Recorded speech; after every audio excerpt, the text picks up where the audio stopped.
Conozcamos más a Víctor Cavallo Mucio. ¿Cómo se dio este nexo entre el periodismo, los servicios de turismo innovadores que creaste en Estados Unidos, hasta llegar ahora a convertirte en un escritor de ciencia ficción? Hola, ¿qué tal? ¿Cómo están todos? Este es Cavallo Mucio. Y les tengo que contar que yo creo que siempre fui un escritor de ciencia ficción. Porque desde la época escolar, influenciado por el cine, influenciado por autores tanto como Asimov, Lovecraft y otros, me sentí muy atraído por la ciencia ficción. Le contaba historias a mis amigos, historias a mis familiares, y después lo que hizo el periodismo fue darme armas para investigar, para buscar la verdad, para buscar en la ciencia y en las artes el complemento y la investigación necesaria para poder escribir buenas historias. Y la vida me ha enseñado que nos reinventamos constantemente. Estando en Argentina, por ejemplo, tuve que diseñar ropas de cuero. Después en Estados Unidos empecé a trabajar en una revista. Pero esas fuerzas misteriosas que existían en esa época me hicieron no solamente salir de la revista, sino que después impidieron que yo trabajara en un editorial de mucho prestigio. Pero ahí se presentó la oportunidad de armar una empresa para dar servicios asistenciales a gente que viajaba hacia Estados Unidos. Y yo ahí comencé con un escritorio, con un teléfono, con un telefax, que ya no existe, y con 15, creo, páginas amarillas de las principales ciudades de Estados Unidos, a contactar prestadores e iniciar una empresa que yo tenía que manejar al principio solo, contestando el teléfono 24 horas. Y en menos de 10 años esa empresa se ubicó en la principal arteria comercial de Miami, dando servicios médicos a las principales empresas del mundo y con un network o cadena de prestadores de sobre 30.000. Pero en el 2004 sucedió algo muy especial. Una amiga, productora de televisión, me dice que le ayude a hacer un guión cinematográfico. Y cuando me senté nuevamente en una computadora y empecé a crear esos mundos, que eran esos mundos que yo había tenido desde los 15 años, me di cuenta que eso era lo mío y que yo tenía que volver a mis raíces. Entonces comencé a desenterrar todas esas historias, las que estaban en mi cabeza, las que estaban en papeles escritos a mano, las que estaban, no sé, escondidas en algún documento por ahí, todas empezaron a aflorar.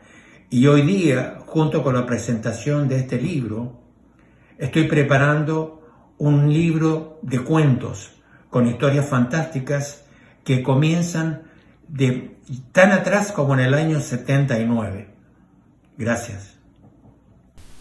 En los escenarios de esta guerra híbrida y terrible que estamos viviendo, donde la inteligencia artificial se aplica para la muerte, tu novela parece demasiado cercana. Tú planteas una utopía de recuperación, pero ¿cómo se vive esta realidad que supera la ficción? Yo creo que la ciencia ficción siempre se ha adelantado a los fenómenos políticos y sociales.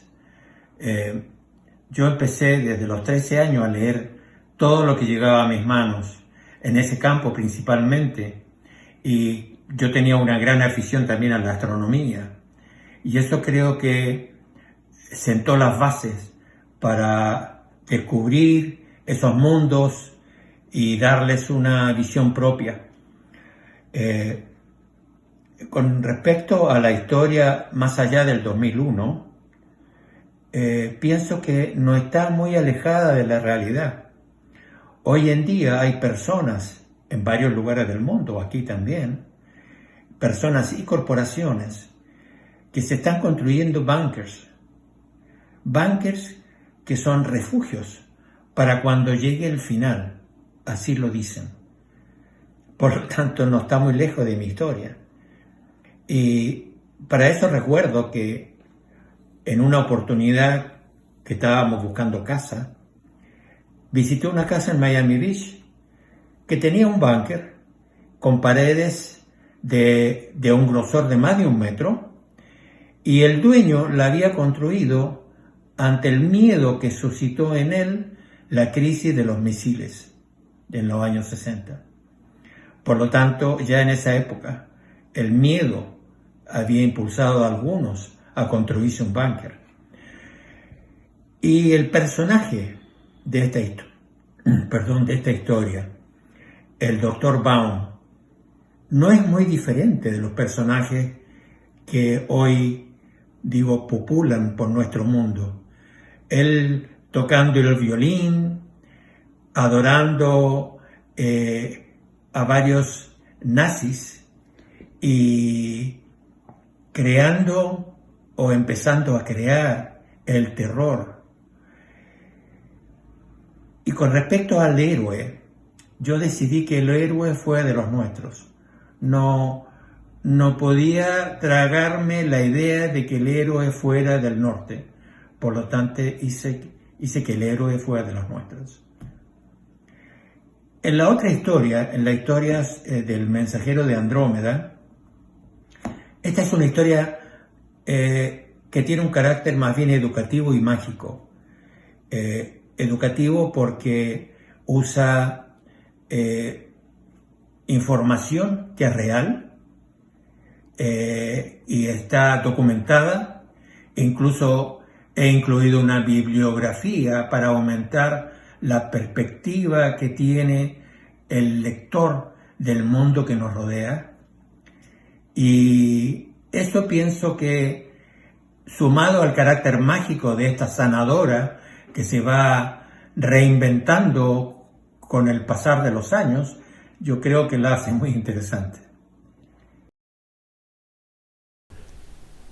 Víctor, estamos reunidos acá escuchándote, presentando tu libro, y gracias a la tecnología los espacios, las distancias se minimizan.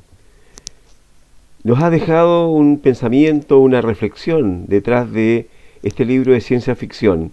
¿Qué mensaje le dejas a tus compatriotas que te mandan un aplauso y un gran abrazo desde tu Viña del Mar?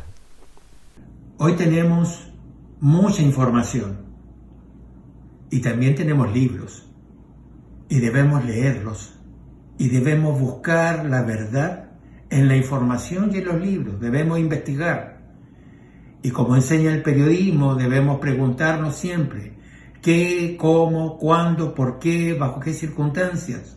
Es la única manera que vamos a llegar a esa verdad que buscamos, y somos responsables frente a nuestra gente y debemos guiarlos, debemos enseñarles y juntos ir en ese camino que nos lleve a buscar un futuro mejor. Yo no quiero pensar que nuestros bisnietos, nietos o nuestros descendientes digan: ¿y qué hacías tú? ¿O qué hiciste tú por cambiar las cosas? Mientras el mundo se caía a pedazos, ¿tú estabas mirando la televisión? No, no puede ser. Por eso es muy importante lo que nosotros hacemos por nuestra sociedad. Es primordial la educación, y nuestros maestros deben ser protegidos y deben ser nuestros guías para llevarnos en el camino que necesitamos.